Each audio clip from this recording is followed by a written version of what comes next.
April 17, 1945.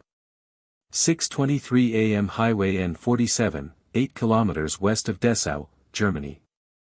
Hauptmann Klaus Steiner pressed his forehead against the rubber cushion of his commander's periscope, scanning the fog-shrouded road ahead.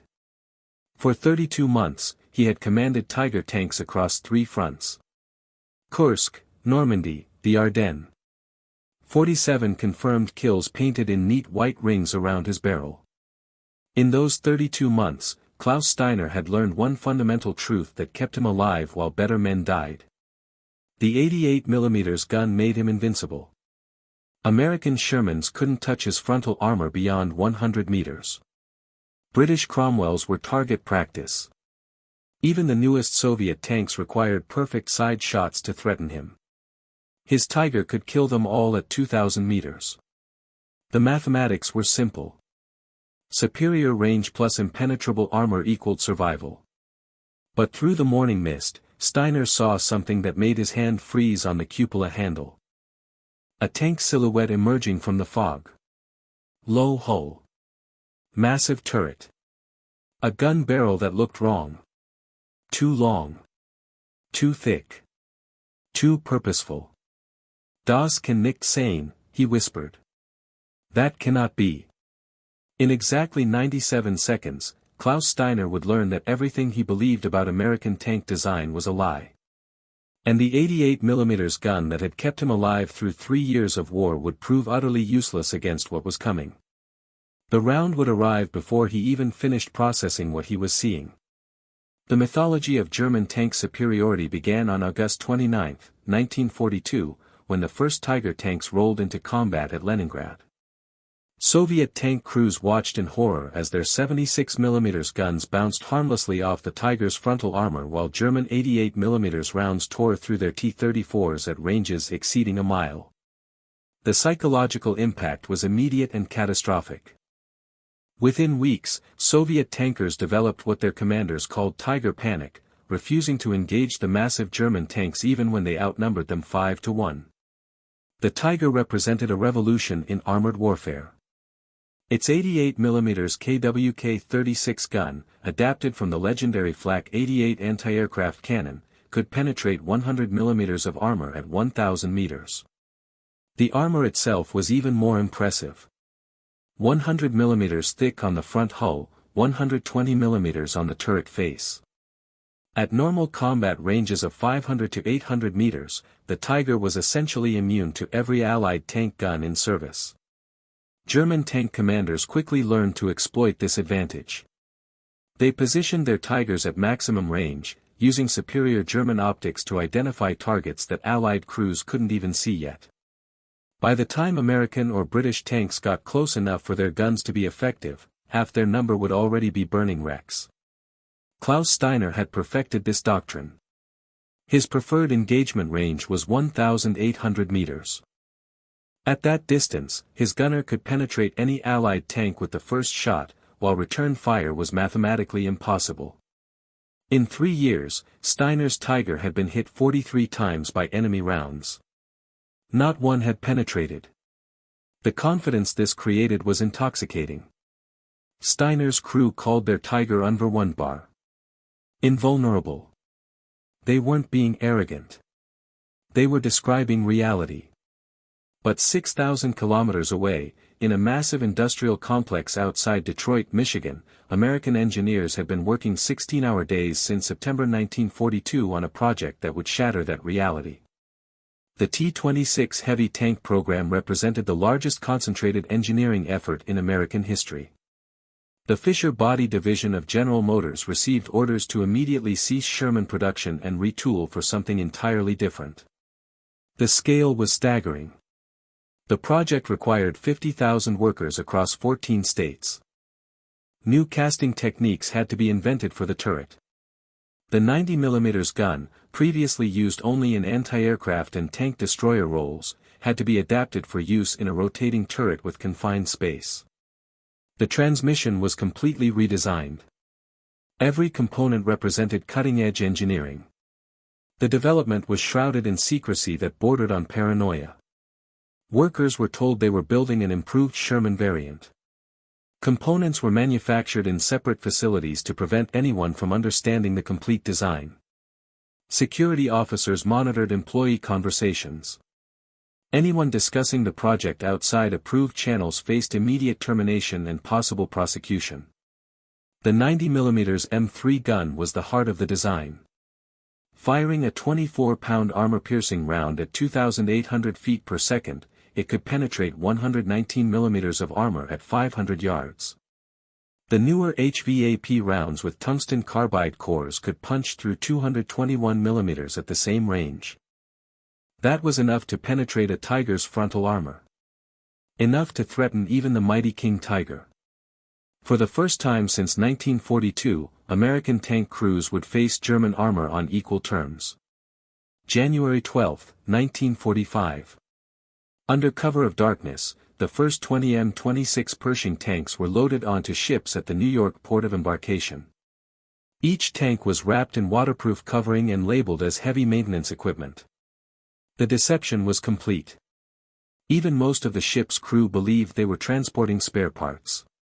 The tank crews selected to operate the Pershings had trained in isolation at Fort Knox since November. They were sworn to secrecy under penalty of court-martial. During the 11-day Atlantic crossing, they studied German armor recognition charts and practiced their cover story. They were replacement crews for standard Sherman units. Nothing special. Nothing new. The Pershings arrived at Antwerp on January 23, again under darkness. They were immediately transported by special trains to the 3rd Armored Division's maintenance area. Here, Major General Maurice Rose personally briefed battalion commanders. The Pershings were to be distributed one per task force, hidden among regular Sherman companies. They were to avoid combat unless engaging German heavy tanks. The goal wasn't to win battles through superior numbers. It was to shatter German confidence through psychological warfare. If German tank commanders couldn't tell Shermans from Pershings at distance, every engagement would become a lethal gamble. The American advantage in numbers would be multiplied by German hesitation and fear. It was psychological warfare through industrial engineering. February 26, 1945, marked the first test. A Pershing nicknamed Fireball engaged a Tiger I in close-quarters combat near Elsdorf. The Tiger's 88mm round struck the Pershing's gun mantlet, killing the gunner and loader. But the tank itself survived. The Pershing was recovered, repaired, and back in action within 9 days. For the Tiger crew, this was impossible. Their 88mm guns had never failed to destroy American tanks with frontal hits. The crew reported encountering an unknown American heavy tank with armor that resisted 88mm fire. German intelligence officers dismissed the report as combat stress and misidentification. They knew Americans didn't build heavy tanks. American doctrine was quantity over quality. Mass production of adequate tanks, not small numbers of superior ones. This assumption would prove catastrophic. Over the next 3 weeks, scattered reports reached German headquarters about encounters with unidentified American tanks. A Panther crew reported being destroyed at extreme range by a single shot from an American vehicle they couldn't identify.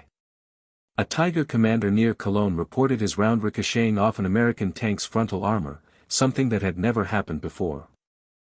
Most disturbingly, every report mentioned the same detail. A gun that appeared significantly longer and heavier than the standard Sherman 75mm. German intelligence officers struggled to reconcile these reports with their understanding of American tank production. Some theorized the Americans had mounted anti-tank guns on Sherman chassis. Others suggested British tanks were being misidentified as American. No one considered the correct answer. That American industry had secretly developed and deployed a heavy tank equal to German designs. Klaus Steiner first heard rumors about the new American tank on April 10, 1945, during a tense meeting at divisional headquarters. A Panther commander from Panzer Brigade 106 described his encounter near Cologne. An American tank with a massive gun had destroyed his platoon from 1,500 meters. Frontal penetration. Single shots. 3 Panthers gone in 90 seconds. The room fell silent. Every officer present understood tank warfare intimately. They knew the capabilities of every Allied tank in service. What the Panther commander described was impossible. Steiner studied the after-action report that night in his tank. The description troubled him. The American tank had fired from positions that suggested confidence in its armor.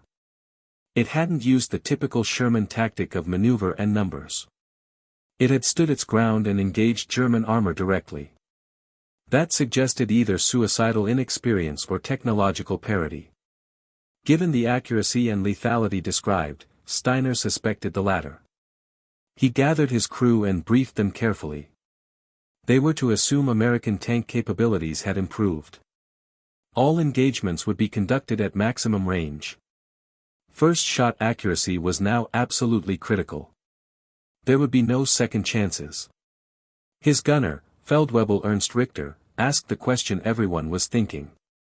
Can they really hurt us now, Herr Hauptmann? Steiner looked at the 47 white rings on their gun barrel. Victories earned through technological superiority. He chose his words carefully. We proceed as if they can. Better to be cautious and alive than confident and dead. But privately, Steiner didn't believe American industry could match German engineering. The reports were probably exaggerated. Combat stress and poor visibility creating phantom threats. His Tiger's armor had protected him for 32 months. It wouldn't fail him now. April 17, 1945. Highway N47.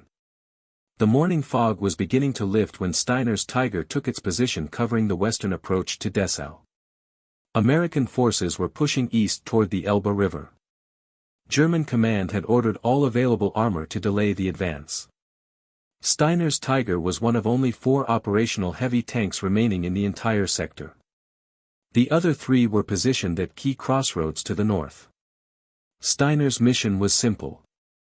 Hold Highway N47. Destroy any American armor attempting to use the road. His position was ideal. The Tiger was hull down behind a destroyed farmhouse, only the turret visible. Open fields extended 2,000 meters to the west, giving perfect fields of fire. Any American advance along the highway would be spotted at extreme range. At 6:15 a.m., Steiner's radio operator reported American armor moving toward their position.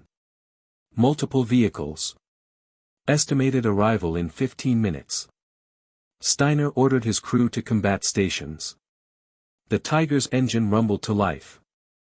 The turret traversed slightly, the long 88mm barrel sweeping across the killing field Steiner had prepared. Richter settled into his gunner's position. I pressed to the sight. Load armor piercing, Steiner ordered. The loader slammed an 88mm round into the breech. The gun was ready. Steiner waited with the patience of a veteran. He had done this dozens of times before. The mathematics were in his favor. His gun could kill at 2,000 meters. American Shermans needed to close to under 500 meters to threaten him. He would destroy the lead tanks, forcing the column to stop. Then he would methodically eliminate them one by one. It was a pattern he had executed successfully throughout the war. At 6:23 a.m., the first shapes appeared through the thinning fog.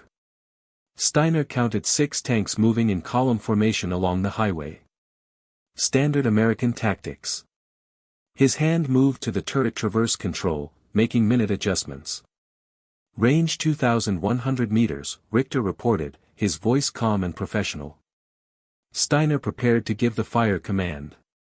But something made him pause. The lead tank silhouette looked wrong.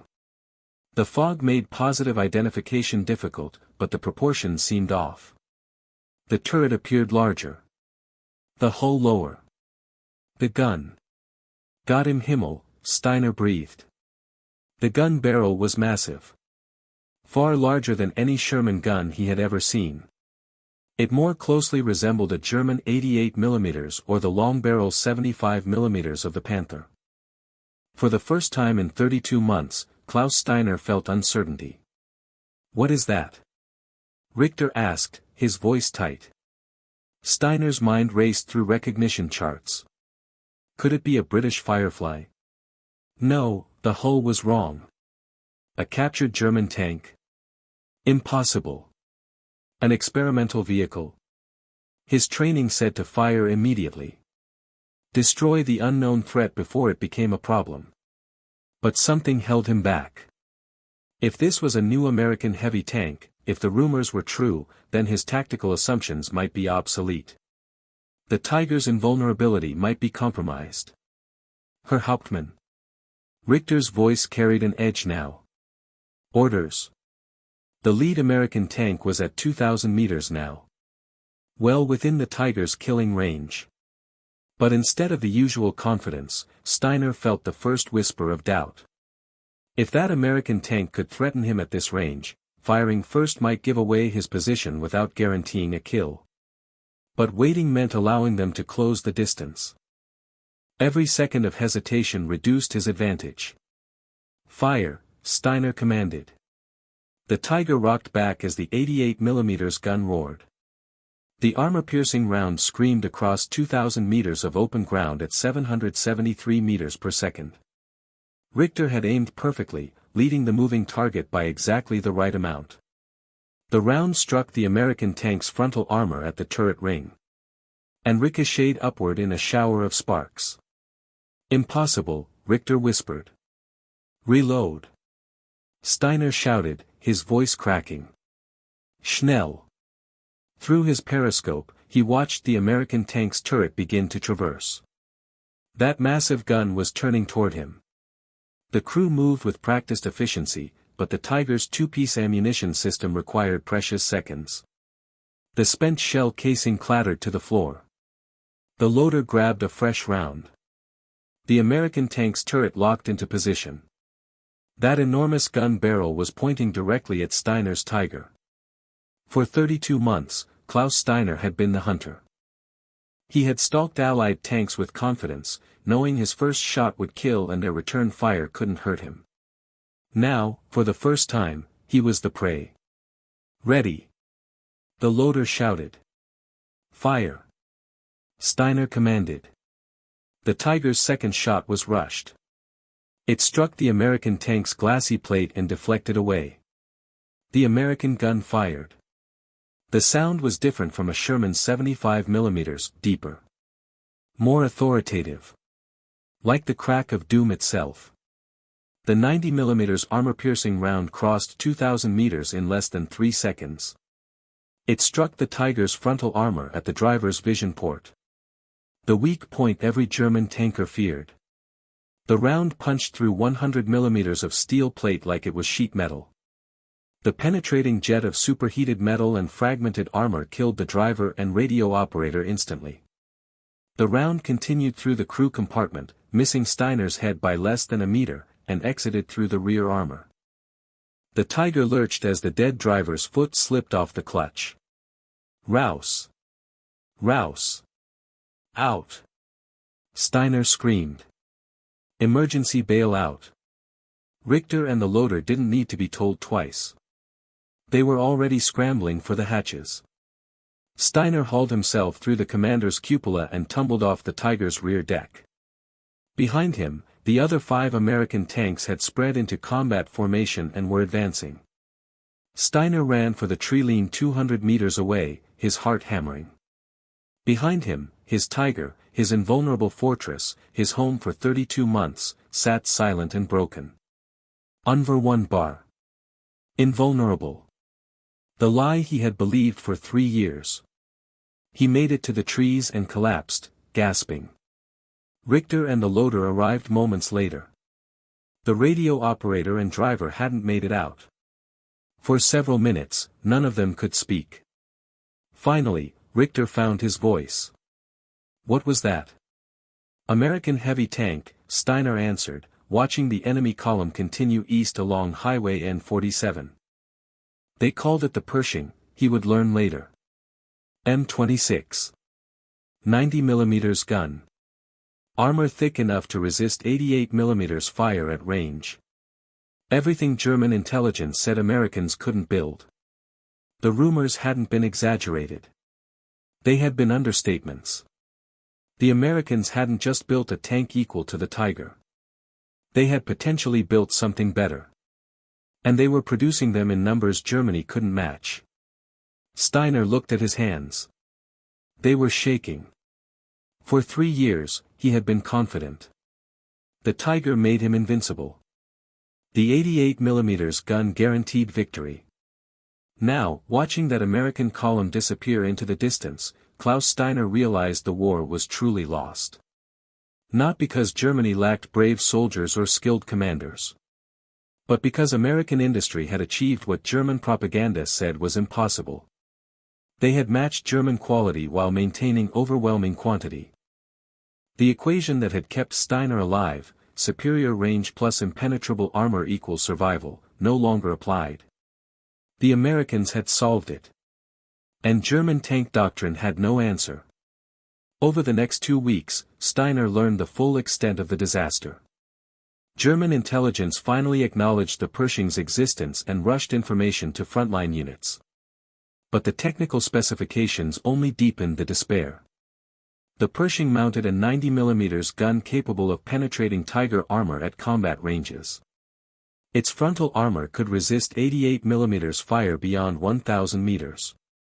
It featured a gyroscopic stabilizer allowing accurate fire while moving. The Americans had even included creature comforts. Padded seats. Interior lighting. A telephone on the rear hull for infantry communication. While German tank designers sacrificed crew comfort for armor and guns, American engineers had achieved both. The production numbers were even more crushing. American factories had built over 2,000 Pershings by war's end. The Fisher body plant alone produced 1,739 tanks. By comparison, Germany had manufactured only 1,347 Tiger I and 492 King Tigers during the entire war. Even if German tanks were individually superior, which was now questionable, the numbers made victory impossible. Steiner spoke with other German tank commanders during the chaotic retreat toward the Elbe. Every conversation revealed the same psychological collapse. Tank aces with dozens of kills now refused to engage American armor without knowing whether they faced Shermans or Pershings. King Tiger crews, operating tanks with 150mm frontal armor, hesitated when spotting American columns. The uncertainty was paralyzing. For 3 years, German tank crews had compensated for numerical inferiority through technological superiority. That advantage was gone. Without it, the mathematics of warfare became brutally simple. Germany was outnumbered, outproduced, and now potentially outgunned. Steiner witnessed the psychological breakdown firsthand on April 28. A King Tiger crew from his former battalion encountered an American column near Magdeburg. The King Tiger, weighing 68 tons with armor up to 180mm thick, should have dominated any American tank. Instead, the crew reported mechanical problems and abandoned their vehicle without firing a shot. Recovery teams found the King Tiger fully operational with a nearly full fuel tank. The crew had simply walked away. This pattern repeated across the front. Tanks were declared irreparable after minor problems. Crews reported impossible American tank numbers to justify retreats. Some units surrendered without engaging the enemy at all. The Panzerwaffe, once the elite of the Wehrmacht, had lost its will to fight. The breaking point for Steiner came on May 2, 1945. His ad hoc battle group, now consisting of 2 operational Panthers and a handful of infantry, received orders to defend a bridge over the Mulde River. American forces were approaching from the west. Steiner positioned his Panthers in ideal defensive positions with excellent fields of fire. At 1,400 hours, American tanks appeared. Steiner raised his binoculars. The lead tank was a Sherman. He could tell by the vertical hull and the familiar turret profile. Behind it were 3 more Shermans. His Panthers could destroy them easily at this range. But what if there were Pershings mixed in the column? What if the Shermans were decoys? What if American tactics had evolved? The questions paralyzed him. His gunner waited for the fire command. The second stretched. The American column continued advancing, now at 1,500 meters. An easy shot. 1,200 meters. Still well within the Panther's effective range. 1,000 meters. Point blank for the Panther's high-velocity 75mm gun. Steiner couldn't give the order. The certainty that had sustained him through 3 years of war was gone, replaced by crippling doubt. What if he fired and revealed his position, only to discover Pershings in the enemy formation? His Panthers would be destroyed before they could retreat. But if he didn't fire, the Americans would take the bridge unopposed. At 800 meters, the American column stopped. Infantry dismounted. They were preparing to clear the bridge. They hadn't even spotted Steiner's Panthers. He could still engage with advantage. His finger moved to the radio transmit button. "All units," he began. Then he stopped. He looked at his crew. Young faces. Boys, really. The gunner was 19. The loader 17. They had survived this long because Steiner's experience and the Panther's capabilities had kept them alive. If he ordered them to engage and Pershings were present, they would die. For what? The war was already lost. Everyone knew it. Berlin was surrounded. Hitler was probably dead or would be soon. Holding this bridge for another day, another hour, wouldn't change the outcome. "All units," Steiner said quietly into the radio. "Withdraw to Rally Point Bauer. We're pulling back." "Herr Hauptmann?" his gunner asked, confused. "They haven't seen us." "We could." "We're withdrawing," Steiner repeated. "That's an order." The Panthers backed out of their positions and retreated east. Behind them, American forces secured the bridge without firing a shot. That evening, Steiner sat alone, staring at nothing. He had given up a perfect defensive position without fighting. 3 years ago, he would have considered that cowardice. Now he recognized it as the only rational choice in an irrational situation. The Americans had done more than build a better tank. They had destroyed German confidence so completely that even when Germans had tactical advantage, they no longer believed they could win. The Pershing's greatest victory wasn't measured in destroyed German tanks. It was measured in battles never fought, positions abandoned without combat, and tank aces who chose survival over glory. Steiner had entered the war believing in German technological superiority. He had painted 47 kill rings on his barrel as proof. Now he understood those victories had been possible only because Americans hadn't yet focused their industrial might on matching German tank design. Once they did, the outcome was inevitable. May 7, 1945. Klaus Steiner sat with his crew in a farmer's barn near Tangerwend when word came that Germany had surrendered unconditionally. The war in Europe was over. His crew looked to him for guidance. They were technically now prisoners of war, though no Allied forces were immediately present. They could attempt to flee east, though that meant Soviet captivity. They could try to hide and wait for things to settle. Or they could surrender to the Americans advancing from the west. Steiner made the decision quickly. "We surrender to the Americans. Tomorrow morning, we'll find their nearest unit and turn ourselves in." "But, Herr Hauptmann," the loader protested. "The Soviets." "We're surrendering to the Americans," Steiner repeated firmly. "After 3 years fighting them, I know they'll treat prisoners according to Geneva Conventions. And," he added quietly, "I've seen what they can build. Better to be prisoner of a nation like that than to face the Soviets." The next morning, Steiner and his crew walked west with their hands raised. They encountered an American armored column within an hour. The Americans were professional and correct. They were searched, processed, and sent to a POW collection point. During the 3-day wait for transport to a permanent camp, Steiner was interviewed by an American intelligence officer who spoke excellent German. The officer was particularly interested in Steiner's encounter with the Pershing on April 17. When did you first realize American tanks had achieved parity with German armor? The officer asked. When my 88mm round ricocheted off its armor, Steiner answered. In that moment, I knew everything had changed. The officer nodded. Did you know only about 20 Pershings actually saw combat in Europe? Steiner stared. 20. Out of thousands of American tanks. 20, the officer confirmed. We had over 2,000 built by war's end, but most arrived too late for combat. The ones you encountered were among the very first deployed. Steiner sat back, processing this information. 20 tanks. 20 tanks had contributed to breaking the spirit of the Panzerwaffe. Not through overwhelming numbers or sustained combat, but through psychological impact. The mere knowledge that Americans could build heavy tanks equal to German designs had been enough. The officer asked more questions, but Steiner barely heard them. His mind was replaying every decision made after April 17. Every hesitation. Every abandoned position.